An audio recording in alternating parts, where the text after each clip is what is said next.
Welcome in, guys, and I am back to do a brand new scout report, and we're going to focus back on the edge rushers. Again, I'm not like particularly doing any of this in order, like scout. Again, I'm getting through a couple of these guys as I can, and today we're going to scout Keldric Faulk.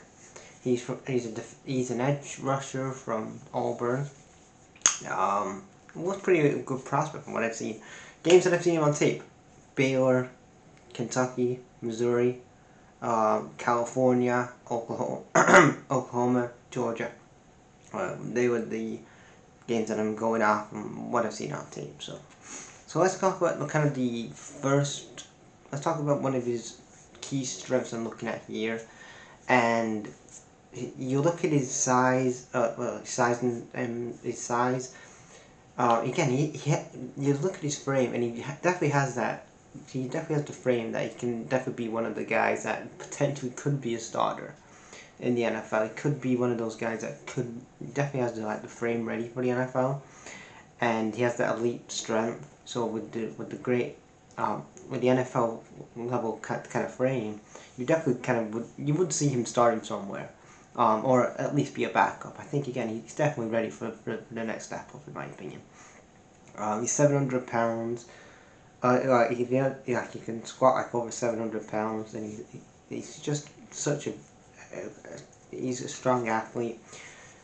His versatility as well. I've talked about. I think it was maybe Marvel Reeves or whoever it was last, but versatility again. He can play in different systems. So again, if you're a defensive coordinator, and you're looking, especially if you're a team president or a GM, and you're looking at defensive options for the 2026 draft, I'm definitely looking at Keldric Faulk, and I think he's probably going to be one of the guys that's going to go under the radar a bit because he's very versatile.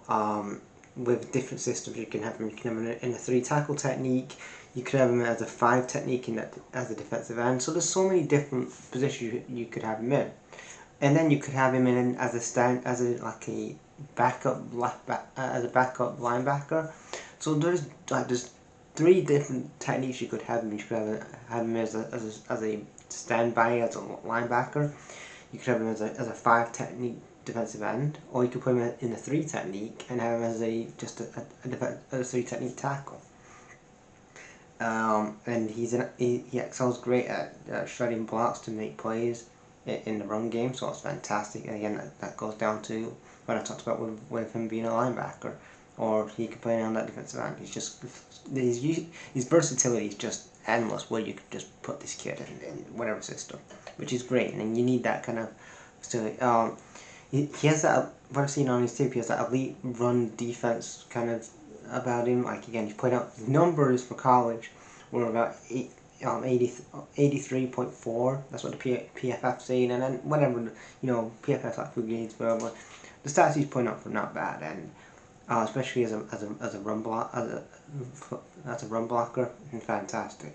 And he's dominating his blocks, and his again, when you see him on tape, he has very high productive numbers. Like I just said, he has high productive numbers, and he often generates high effort and then covers sacks, and he has just consistently going. And again, with Keldric Faulk, he's only 20. He's in his early 20s. So again, I don't know if he will be a star, but again, at 2021, he's built ready for the NFL at 2021, and he's putting up the numbers that he's putting up so far. And if he's in a good enough system, whoever that defensive coordinator is going to be, the list is endless. And I think again, maybe he's going to be a backup, but he could shock a couple people and actually be a starter. But again, he's got such a high ceiling, and especially just with his physical, so it's just such a high ceiling that you wouldn't want to pass up on this guy. And if he comes down at the board, a lot of people say, "Oh, you've got to draft best available." That's not always the case. You kind of draft you draft him for numbers, and especially if the defense side of the ball is one of the positions you've been struggling at for a number of years, Lions, then you would go for him. And then maybe in the later rounds or in the free agency, you would go for somebody experienced to help him and coach him along.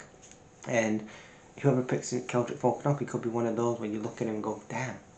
You know, if you look at this in a couple of years, like again, he's only early 20s. Imagine when he's 26, 27, and if he's still performing, and if he's doing so well, and he reaches his ceiling that he can reach, and you're looking back at this 2026 draft, wow, it wasn't a good draft by the long shot, but Keldric Falcon was one of those gems that you found, maybe with a Trevor Gooseberry, and maybe with an Arvell Reeves. You're looking at this pretty not bad. Let's talk about his weaknesses though. He heavily relies on like power and bull rush. That's gonna one of the reasons. He kind of relies heavily on the power of the bull rush and pass rush. He needs to really improve. He needs to work on his pass rush moves. He needs to expand on his pass rush moves. Expansion, like do more in your repertoire on the pass moves side, on the pass rush side of things, because you're heavily relying on the power. You're doing the bull rush too much. Just expand your pass rush moves a bit more. He kind of lacks the elite bend. He kind of lacks flexibility around the corner. Again, I could see a couple times where a lot of the offense was could easily get past Keldric Falcon around the corners, and again, you could get him. Again, they could speed past him over. Could speed past him a couple of times. That's one of the things especially when he's in a tight corner, and like like I don't know, like tight end or the wide receiver was going at him on tape. He was they was running past him pretty easily, and I think that's something in his game, that his flexibility when he's in a corner on the field, that has to kind of be addressed. And because again, when he's going up against some elite level tight ends and wide receivers, like you're going like a Mike Evans, and you're like, what's going on here? Like he's again, when he's isolated in the corner, he's easily, his flexibility is not that good. He's not the most when he's not doing the snap, when he's not doing snap. He's not the most explosive when he's playing after snap. Sometimes his initial pass rush is average, so that's something you kind of need to work on. You need a good defensive coordinator you need to work on. His hand usage kind of needs some improvement. Hand placement technique's not the best. Again, hopefully you could maybe coach that. Again, he's still young enough to learn.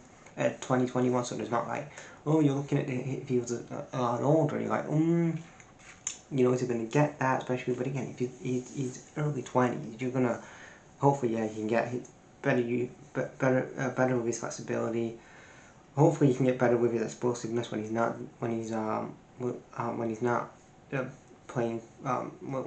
after snap, and when he gets better when he can improve his pass rush, because his pass rush, again, like I've just talked about before, very mid and very average. It's one of those where, again, I'm looking at this and like, to me, he's a backup edge, but he's one of the guys that, again, if you can really work on some of the work, again, he needs a bit of work, but if you can really coach that stuff out of him and improve on some of the stuff I've said, then you're looking at this guy that potentially could have a long position, especially in the NFL, maybe like a good couple of years. It could be one of those, like I've just said, that you look back and like, what a hidden gem. And it's not all about, get the best on the board. It's what you need. And if you need a Keldric Falcon as a second backup edge rusher, get him. Because you're going for potential anyway.